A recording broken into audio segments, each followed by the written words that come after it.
आगे बढ़ते हैं। संविधान सभा का कार्य प्रारंभ कैसे हुआ?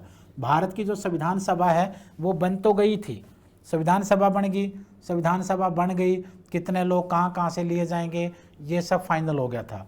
अब बात ये थी कि काम करना बाकी रह गया था। संविधान सभा की जो पहली बैठक थी वो 9 दिसंबर 1940 को हुई। क्वेश्चन नंबर 1, संविधान सभा की प्रथम बैठक कब हुई? 9 दिसंबर 1940 को। प्रथम बैठक के अंदर क्या काम हुआ? डॉक्टर सच्चिदानंद सिन्हा को संविधान सभा का अस्थायी अध्यक्ष बनाया गया। संविधान सभा की पहली बैठक कब हुई? 9 दिसंबर 1940 को। पहली बैठक में क्या काम हुआ? संविधान सभा का अस्थायी अध्यक्ष बनाया गया डॉक्टर सच्चिदानंद सिन्हा साहब को। नंबर 2, संविधान, एक क्वेश्चन और पूछ लेते हैं, संविधान सभा को संबोधित करने वाला पहला व्यक्ति कौन था? संविधान सभा को संबोधित करने वाला पहले व्यक्ति थे आचार्य JB Kripalani. Most important question है भाई, JB कृपलानी साहब संविधान सभा को संबोधित करने वाले पहले व्यक्ति थे। एक क्वेश्चन और पूछ लिया जाता है कि संविधान सभा का बहिष्कार किसी ने किया क्या? संविधान सभा की पहली बैठक का बहिष्कार मुस्लिम लीग ने किया था पाकिस्तान की मांग के मुद्दे पर। पाकिस्तान की मांग वो कंटिन्यू उठा रहे थे और पाकिस्तान की मांग के मुद्दे पर उन्होंने बैठक का बहिष्कार किया। मैंने आपको बताया था कि वो संविधान सभा में शामिल ही इसलिए हुए थे कि एक एक मांग को वो पाकिस्तान की मांग के रूप में तैयार कर सकें। तो ध्यान रखना, पहली बैठक हुई 9 दिसंबर 1940 को। डॉक्टर सच्चिदानंद सिन्हा को अस्थायी अध्यक्ष बनाया गया। संविधान सभा को संबोधित करने वाला पहला व्यक्ति JB कृपलानी। संविधान सभा की पहली बैठक का बहिष्कार किसने किया? मुस्लिम लीग ने। बहिष्कार क्यों किया? क्योंकि वो पाकिस्तान की मांग को जोरदार तरीके से उठाना चाह रहे थे। अब बात आती है दूसरी बैठक की। दूसरी बैठक ठीक 2 दिन के बाद 11 दिसंबर 1940 को हुई। पहली बैठक हुई 9 दिसंबर को, दूसरी बैठक हुई 11 दिसंबर को।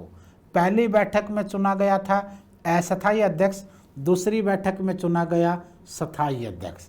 अस्थायी अध्यक्ष चुना गया था डॉक्टर सच्चिदानंद सिन्हा को, स्थायी अध्यक्ष चुना गया डॉक्टर राजेंद्र बाबू यानी राजेंद्र प्रसाद को।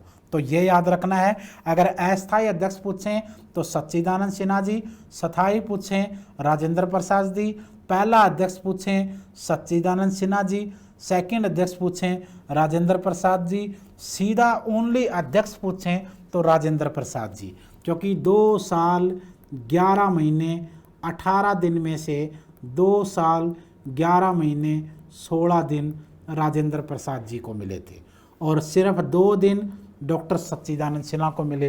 कई बार यह क्वेश्चन पूछ लिया जाता है कि सच्चिदानंद सिन्हा ने न तो इस्तीफा दिया, न उनको हटाया गया, ना ही कोई बात हुई, 2 दिन के लिए क्यों रखा गया? दोस्तों, डॉक्टर सच्चिदानंद सिन्हा पूरी संविधान सभा के अंदर बहुत सीनियर व्यक्ति थे। पूरी संविधान सभा उनका मान और सम्मान करती थी और इसलिए उनको अस्थायी अध्यक्ष के रूप में बनाया गया था। फिर ये बात आती है कि जब इतने सीनियर थे, इतने इंटेलिजेंट थे, इतना सम्मान सारे लोग करते थे, तो उनको 2 दिन के बाद क्यों हटा दिया गया? क्यों उन्होंने इस्तीफा दिया? उनको परमानेंट क्यों नहीं रखा गया? दोस्तों, डॉक्टर सच्चिदानंद सिन्हा की जो एज थी वो ज़्यादा हो चुकी थी, वो उनका स्वास्थ्य भी ठीक नहीं रहता था और जो संविधान सभा की डे टू डे की मीटिंग है, संविधान सभा की दिन प्रतिदिन की जो मीटिंगें थी वो उनमें शामिल होने में असमर्थ थे। इसलिए मान सम्मान देने के लिए उनको वो पद दिया गया। 2 दिन बाद उन्होंने रिजाइन किया और डॉक्टर राजेंद्र प्रसाद को संविधान सभा का एक स्थायी अध्यक्ष बना दिया गया।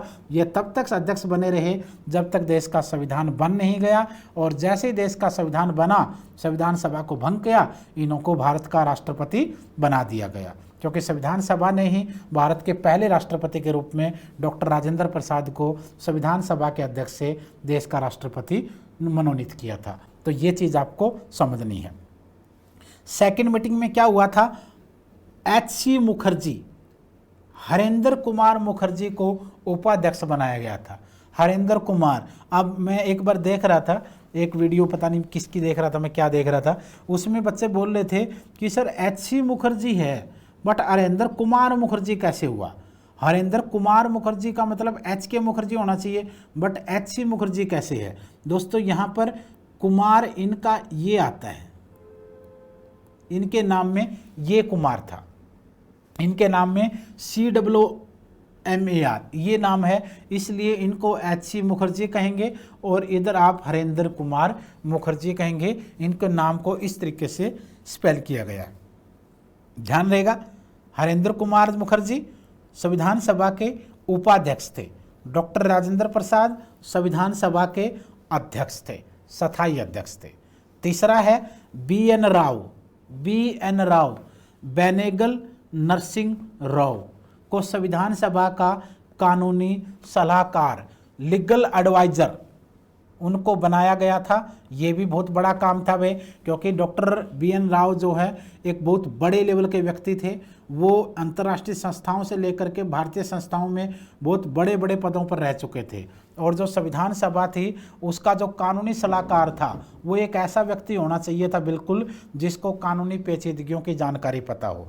जब संविधान सभा के सदस्य कोई कानून बनाने पर सहमत हो जाते थे तो BN राव से सलाह ली जाती थी, क्या ये कानून ठीक रहेगा?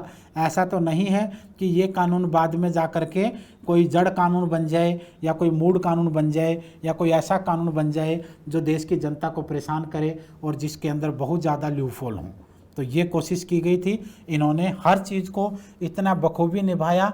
भारतीय संविधान को बनाने में इतने सारे लोग थे, लेकिन कुछ लोग ऐसे थे जिनका योगदान बाकी लोगों से ऑटोमेटिकली ज़्यादा होता है। आप देख सकते हो, चाहे देश की राजनीतिक पार्टियां हों, चाहे देश का औद्योगिक वर्ग हो, चाहे देश का सामाजिक वर्ग हो, चाहे देश का राजनीतिक वर्ग हो, चाहे देश का सांस्कृतिक वर्ग हो, उसमें बहुत सारे लोग होते हैं, लेकिन कुछ लोग ऐसे होते हैं जो बहुत अद्भुत होते हैं। जैसे साइंटिस्टों में देखोगे विक्रम साराभाई जैसे लोग, अब्दुल कलाम जैसे ऐसे लोग बहुत कम मिलेंगे, लेकिन साइंटिस्ट तो और भी बहुत ज़्यादा जो बहुत अच्छे लेवल पर काम कर रहे हैं। जैसे टीचरों में देखोगे बहुत बड़े बड़े नाम मिल जाएंगे, लेकिन डॉक्टर राधाकृष्णन जैसा नाम बहुत कम हमें देखने को मिलेगा। तो ये एक वजह है, इसलिए कुछ लोगों ने अद्भुत, बहुत ज़्यादा अद्भुत काम किया जिसकी वजह से हमें इस तरीके का संविधान मिल पाया। चाहे BN राव जी हैं, चाहे डॉक्टर BR अम्बेडकर जी हैं, चाहे सत्यनारायण सिन्हा जी हैं, चाहे डॉक्टर राजेंद्र प्रसाद जी हैं, चाहे सरदार वल्लभ भाई पटेल जी हैं,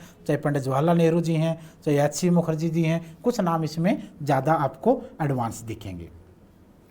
अब बात करते हैं संविधान सभा की तीसरी बैठक की।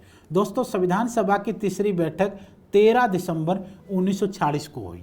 संविधान सभा की तीसरी बैठक 13 दिसंबर 1946 को हुई। पंडित जवाहरलाल नेहरू द्वारा इस बैठक में उद्देश्य प्रस्ताव, जिसको इंग्लिश में ऑब्जेक्टिव रिवोल्यूशन बोलते हैं, इसको पेश किया। संविधान सभा की तीसरी बैठक 13 दिसंबर 1946 को हुई। इस बैठक में पंडित जवाहरलाल नेहरू द्वारा उद्देश्य प्रस्ताव पेश किया गया, जिसको ऑब्जेक्टिव रिवोल्यूशन प्रेजेंटेशन कहते हैं। उद्देश्य प्रस्ताव में कुल 8 अनुच्छेद थे। याद रखना भाई, उद्देश्य प्रस्ताव में टोटल कितने अनुच्छेद थे? उद्देश्य प्रस्ताव में कुल 8 अनुच्छेद थे। 22 जनवरी 1947 को सर्वसम्मति से उद्देश्य प्रस्ताव पास हुआ। उद्देश्य प्रस्ताव को पेश कब किया गया? 13 दिसंबर 1946 को ये पेश किया गया। 22 जनवरी 1947 को इसको पास किया गया।